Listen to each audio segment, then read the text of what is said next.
یہ D G جا رہے تھے اپنے قیام گاہ پر، ایئرپورٹ سے اتر کر راستے میں فٹ بال کا کھیل ہو رہا تھا اور بڑا بھاری مجمع دیکھ رہا تھا فٹ بال کا کھیل، اور اندر نوجوان کھیل رہے تھے 30 40 سال کے، زور کے ساتھ کھیل رہے تھے۔ اب یہ بھی تھا تو کھلاڑی، اور ٹیلی ویژن پر اس کا تصویر، ریڈیو میں اس کا نام، اخباروں میں اس کا نام، بہت بڑا چیمپئن۔ لیکن اب تبلیغ میں لگا تو چہرے کے اوپر بھی اس کے دین، یہ پائنچے بھی چوڑے، کرتا بھی چوڑا، اس کے ساتھ تو فٹ بال نہیں کھیلا جاتا، فٹ بال پھنس جائے گا۔ لیکن اب اس کو اندر درد اٹھا کہ ان لوگوں تک اللہ کی بات پہنچ جائے،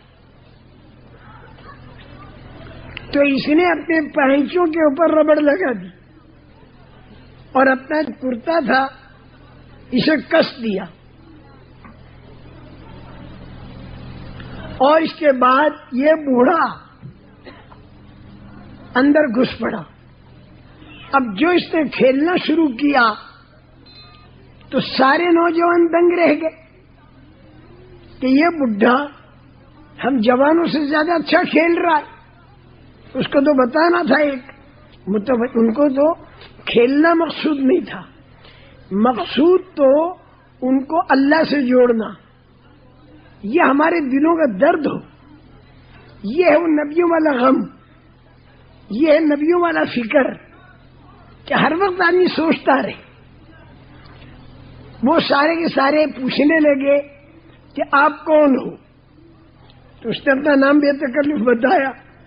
اب وہ نام سن چکے تھے، ریڈیو میں ٹیلی ویژن میں دیکھ چکے تھے، تو سارے نوجوان پیچھے پڑ گئے کہ آج آپ ہمارے استاد بن جاؤ، زندگی بھر ہمارے لیے فخر رہے گا۔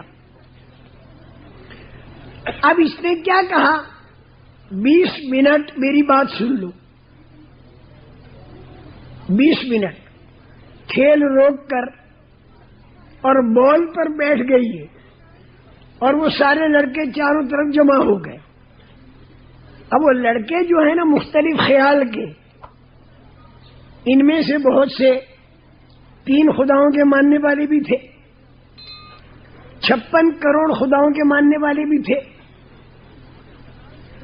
اور حضرت علی رضی اللہ تعالیٰ عنہ کو بے تکے طریقے پر بھی ماننے والے تھے، اور اس کے اندر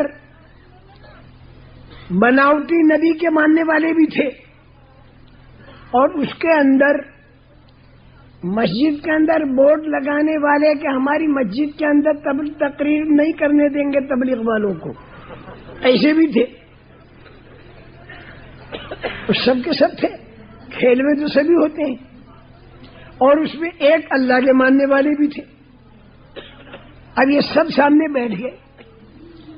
چونکہ آدمی دعوت کے کام میں لگتا ہے، چلتا ہے، پھرتا ہے، اس کے اندر ایک درد ہوتا ہے، راتوں کو اٹھ کر وہ اللہ کے سامنے روتا ہے، اللہ سے کہتا ہے کہ اللہ یہ ساری تیری مخلوق جو ہے یہ جہنم کے اندر جائے گی، اللہ تو دعوت کے کام کو دنیا کے اندر چلا دے، اے اللہ دنیا کے اندر بھی لوگ بیچارے پریشان ہیں، کسی کی جان محفوظ نہیں، کسی کا مال محفوظ نہیں، کسی کی آبرو محفوظ نہیں، پبلک بھی پریشان ہے، پبلک کے جو چلانے والے عہدیدار ہیں یہ بھی پریشان ہیں، غیر ترقی یافتہ ملکوں والے، ترقی یافتہ ملکوں والے، یہ سارے کے سارے اللہ پریشان ہیں، اور سب کی پریشانی کا سبب یہ ہے کہ رحمت للعالمین صلی اللہ علیہ وسلم جو ایک پاکیزہ زندگی لائے تھے، وہ پاکیزہ زندگی انسانوں میں سے چلی گئی تو پوری دنیا کے انسان پریشان ہیں۔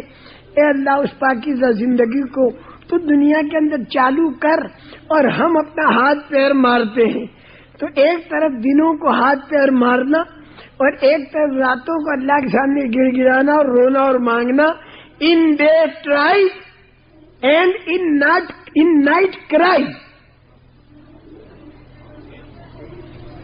ان ڈے ٹرائی والذین جاہدوا فینا In night the cry,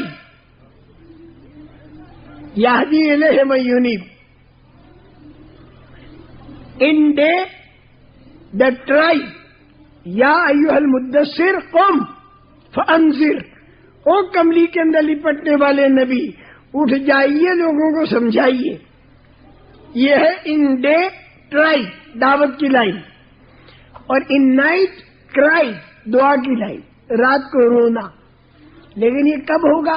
جب دلوں کے اندر انسانیت کا غم آئے، ہمارے دلوں میں انسانیت کا غم آئے. ہم ہمارے افریقن بھائیوں کو بھی، ان کا بھی غم ہمارے دلوں میں ہو، اور ہمارے جو یورپین ہیں گورے، ان کا بھی درد ہمارے دلوں کے اندر ہو، اور ہمارے دلوں میں ایشینوں کا بھی درد ہو. اور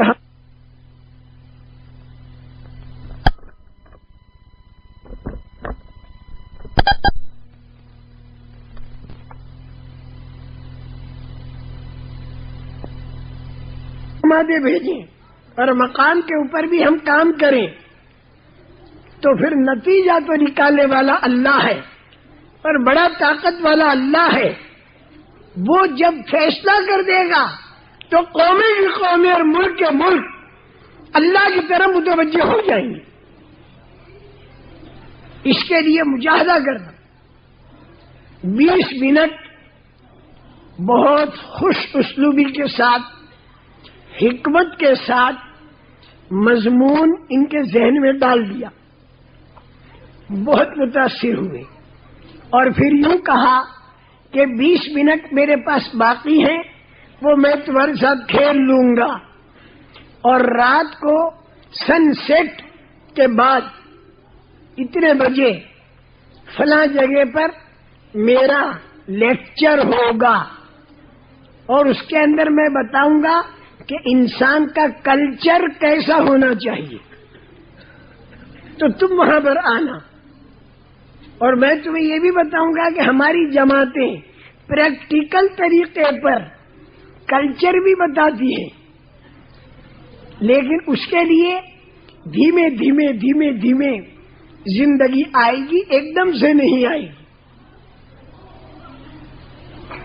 رات کا وعدہ لے لیا، اور پھر اس کے بعد کھیلنا شروع کیا. 20 منٹ کھیل کے اور یہ اپنے بیٹھ کے اور چل دیا. اب وہ سارا مجمع جو تھا نا، وہ بھی ایک دوسرے کو پوچھتا ہے کیا کیا کیا. تو انہیں بھی معلوم ہوگا فلاں جگہ سن سیٹ کے بعد، فلاں جگہ سن سیٹ کے بعد. اب وہ جو سن سیٹ ہوا تو وہاں ایک بھاری مجمع مل گیا، اور وہاں پر اسے خوب بات کرنے کا موقع ملا.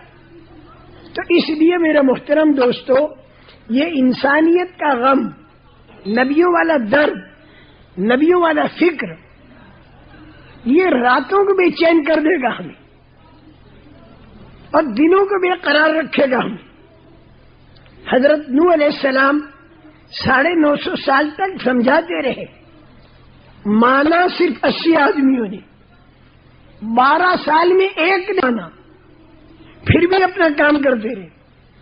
ہمیں نہیں دیکھنا کون مانتا ہے کون نہیں مانتا، ہمیں تو یہ دیکھنا ہے کہ ہم نبوی طریقے پر کام کر رہے ہیں کہ نہیں کر رہے. اس کو برابر ہم اپنے آپ کو دیکھتے رہے، اور ہم کام کرتے رہے، اور اللہ سے مانگتے رہے. نبیوں والی بے چینی اور بے قراری ہمارے اندر آ جائے، جو نوح علیہ السلام کے اندر تھی، جو اور نبیوں میں تھی. قال ربی انی دعوت قومی لیلا ونہارا فلم یزدہم دعائی الا فرارا. یہ رات کی دعا ہے حضرت نوح علیہ السلام کی، بے چینی والی دعا. ذرا غور سے سننا.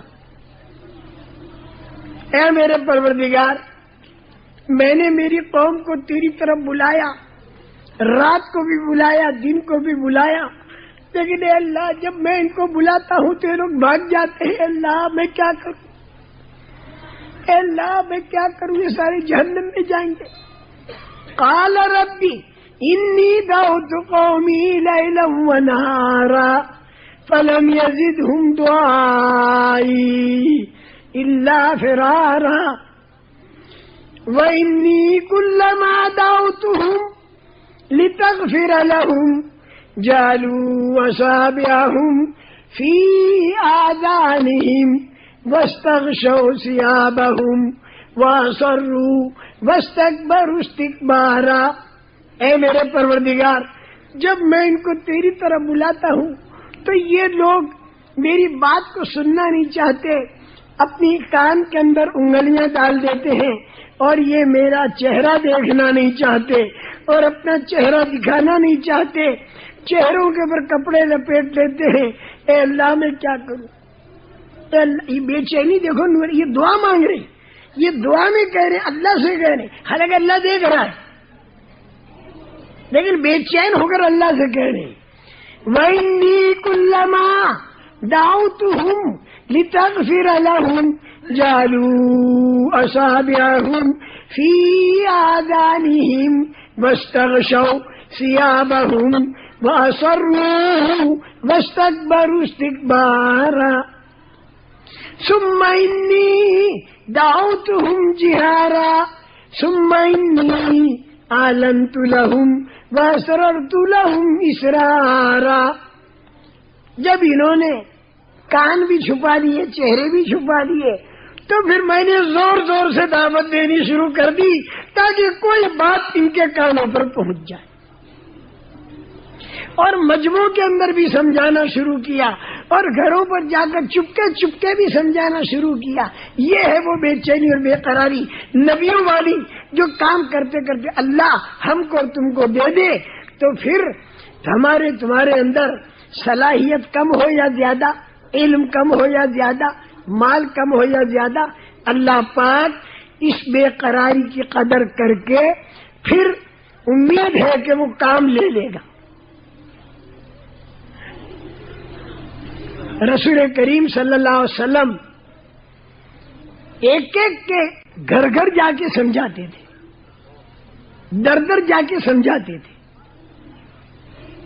صبح کے وقت سے ایک ایک کو سمجھاتے تھے، اور دوپہر کا وقت ہو جاتا تھا، یہاں تک کہ سننے والے سارے چلے جاتے تھے اور آپ اکیلے رہ جاتے تھے۔ حضرت زینب رضی اللہ تعالیٰ عنہا تشریف لاتی تھی، اور تشریف لا کر ایک پیالے کے اندر پانی، دوسرے ہاتھ پہ رومال، وہ رومال کو پانی میں ڈال کر رسول پاک صلی اللہ علیہ وسلم کے چہرے کو صاف کرتی تھی۔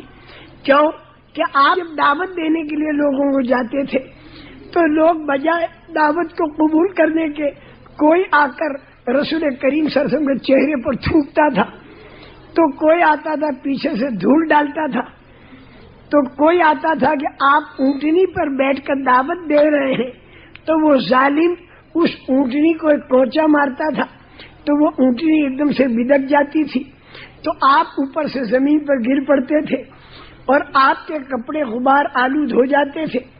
آپ کپڑوں کو جھاڑ کر پھر دوسرے قبیلے کے پاس جاتے تھے۔ اس طرح آپ محنت فرماتے تھے، اور جب سارے کے سارے چلے جاتے تھے تو حضرت زینب آ کر آپ کے چہرے کو صاف کرتی تھی رومال پانی میں ڈال کر، اور حضرت زینب رویا کرتی تھی۔ یہ ایک بے چینی اور بے قراری، حالات چاہے کتنے ہی الٹ پلٹ ہو جائیں، لیکن دعوت کے کام کرنے والے اس موقع پر کیا کرنا، اس کی مشق کریں اور اس کی فکریں کریں اور کام کرتے رہیں۔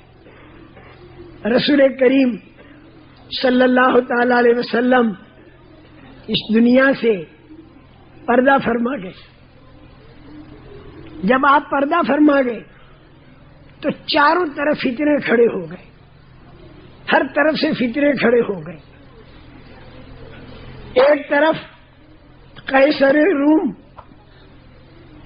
2 لاکھ کا مجمع لے کر مدینہ منورہ کو تہس نہس کرنے کے لیے نکل آیا کہ مدینے کو ختم کروں، ان کلمے والوں کو ختم کروں۔ رسول پاک صلی اللہ علیہ وسلم کے زمانے میں تو قیصر روم ڈرا ہوا تھا، اسی لیے تبوک پہ آیا نہیں۔ وہ جانتا تھا کہ اللہ کے پیارے نبی ہیں اور ان کے ساتھ اللہ کی آسمانی مدد ہے۔ کیوں کہ دیکھ چکا تھا غزوہ مؤتہ کے اندر مدد الہی کو، تبوک پہ نہیں آیا، اور انتظار تھا کہ یہ پیارے نبی جب اس دنیا سے پردہ کر لیں تو پھر میں جاؤں گا۔ چنانچہ آپ جب دنیا سے پردہ فرما گئے تو جو خراب لوگ تھے دبے ہوئے، وہ لوگ یہ سمجھے کہ اللہ کی مدد جو ہے وہ قبر میں دفن ہو گئی، اور اب یہ کلمے والے بغیر مدد کے رہ گئے۔ تو چاروں طرف سے جو بڑی بڑی بھاری طاقتیں تھیں انہوں نے سر اٹھایا، اور اس میں قیصر روم تو خود نکلا اور نکل کر مدینہ منورہ پہنچ گئے، مدینہ منورہ کی طرف چل پڑا قیصر روم۔ ایک فتنہ تو یہ، دوسرا فتنہ یہ ہوا کہ مسیلمہ کذاب جو تھا اس نے جھوٹی نبوت کا دعویٰ کر لیا۔ اس نے دیکھا کہ لوگ نبوت سے متاثر ہیں تو اس نے جھوٹی نبوت کا دعویٰ کر لیا، تو اس کے ساتھ ہی بہت بھاری مجمع ہو گیا۔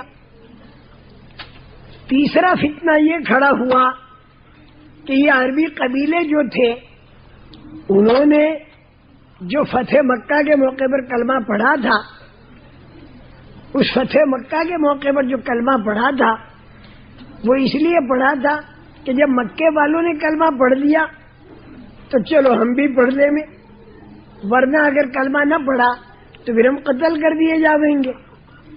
تو جان بچانے کے لیے انہوں نے کلمہ پڑھ لیا، بغیر مجاہدے کے ان کو ایمان مل گیا۔ اب انہوں نے حضور اکرم صلی اللہ علیہ وسلم کے دنیا سے پردہ فرمانے کے بعد جب ان کو خبر ملی کہ ساری بڑی بڑی طاقتیں اب کلمے والوں کو ختم کرنے کے لیے تل پڑی ہیں، تو عربی قبیلوں نے یہ سوچا کہ اب ہم کو بھی سب یہ بڑی طاقتیں ختم کر دیں گی، ان کے پاس بھاری طاقت ہے، لشکر ہے۔ تو ان سارے عربی قبیلوں نے، بہت سو نے، سب نے تو نہیں، بہت سو نے اعلان کر دیا کہ ہم نے کلمہ چھوڑ دیا اور ہم مرتد ہو گئے۔